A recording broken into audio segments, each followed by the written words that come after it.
Hi hello friends welcome back to our channel friends ఈరోజు వీడియోలో వచ్చేసి మన తెలంగాణలో ఉన్న రైతులకైతే మరోసారి శుభవార్త చెప్పింది ఈసారి ప్రభుత్వం. సో గతంలో చూసుకుంటే మనకి 18 తారీఖు నుంచి రైతు రుణమాఫీ అయితే చేస్తుందిగా అందరికీ తెలిసిందే. దాదాపు మనకి 2 లక్షల వరకు అయితే ఈసారి అయితే రుణమాఫీ అయితే చేస్తుంది. దాంతోపాటు రైతులకి రైతు భరోసా డబ్బులు అనేది రైతుల ఖాతాలో అయితే జమ చేస్తుంది ఈసారి ప్రభుత్వం. సో ఏ విధంగా రైతుల ఖాతాలో డబ్బులు అయితే జమ చేస్తుంది, అలాగే ఎప్పటి నుంచి జమ చేస్తుందని దానిపైన అయితే ఈ రోజు అయితే మాట్లాడుకుందాం. రైతులకు ఆల్రెడీ డబ్బులు వస్తున్నాయని చెప్తున్నారు కొంతమంది. సో పూర్తిగా అయితే మనమైతే మాట్లాడుకుందాం కాబట్టి వీడియోని మాత్రం మీరు ఎక్కడ స్కిప్ చేయకుండా పూర్తిగా ఎండ్ వరకు చూడండి. ఎవరైతే మన ఛానల్ని మీరు ఫస్ట్ టైం కనుక చూస్తుంటే మాత్రం సబ్స్క్రైబ్ చేసి పక్కన ఉన్న బెల్ ఐకాన్ని ఆల్లో పెట్టి ట్యాప్ అయితే చేయండి. సో ఇలాంటి లేటెస్ట్ అప్డేట్ మన ఛానల్లో వస్తాయి కాబట్టి మీరైతే కంపల్సరీ సబ్స్క్రైబ్ చేసుకోండి. అలాగే వీడియో లైక్ అండ్ షేర్ అయితే చేయండి. సో ఇప్పుడైతే లేట్ చేయకుండా వీడియో అయితే స్టార్ట్ అయితే చేద్దాం. మనకి ప్రభుత్వం రాకముందు కాంగ్రెస్ పార్టీ వాళ్ళు ఏదైతే హామీ అయితే ఇచ్చారో అదే హామీ ప్రకారంగా రైతులకైతే చేసుకుంటూ వస్తున్నారు. మనకి గతంలో చూసుకుంటే 2 లక్షల రుణమాఫీ అయితే చేస్తామని చెప్పారు కదా! సో ఇప్పుడైతే రేవంత్ రెడ్డి గారు అయితే 2 లక్షల వరకు రుణమాఫీ అయితే చేస్తున్నారు రైతులకి.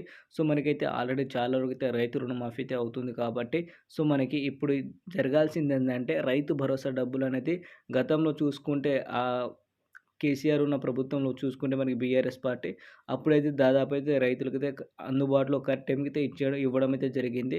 కాకపోతే కాంగ్రెస్ వచ్చిన తర్వాత రైతులకైతే అదే విధంగా అయితే ఇవ్వలేకపోతుందని చాలా రైతులైతే ఇబ్బంది పడుతున్నారు. సో చూసుకుంటే మనకైతే ఒక్కసారి మనకైతే రైతు భరోసా కింద వచ్చేసి రైతులకి 15,000 అయితే ఇస్తామని చెప్పారు కదా! దానికి సంబంధించిన డబ్బులు గానీ ఏదైనా సరే రెడీగా అయితే పెట్టుకొని వాళ్ళు బడ్జెట్ కూడా దీనికైతే కేటాయించడం అయితే జరిగింది.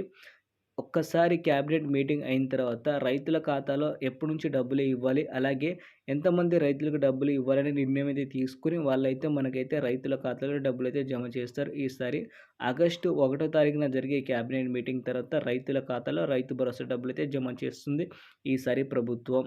ఎందుకంటే ఇప్పటికే చాలా లేట్ అయింది. దాంతోపాటు రైతు రుణమాఫీ నడుస్తుంది కదా! మళ్ళీ కన్‌ఫ్యూజ్ అయితదని ఈ పథకం అయితే ఆపడం అయితే జరిగిందని చెప్తున్నారు. సో దాదాపు మనకైతే ఇది వచ్చేసి 2,00,000 రుణమాఫీ అయిపోతుంది.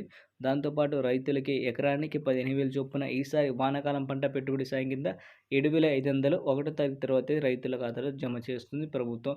వీడియో నచ్చితే లైక్ అండ్ షేర్ అయితే చేయండి. అలాగే ఛానల్‌ని అయితే మీరైతే సబ్స్క్రైబ్ చేసుకోండి. So thank you for watching friends. జై హింద్.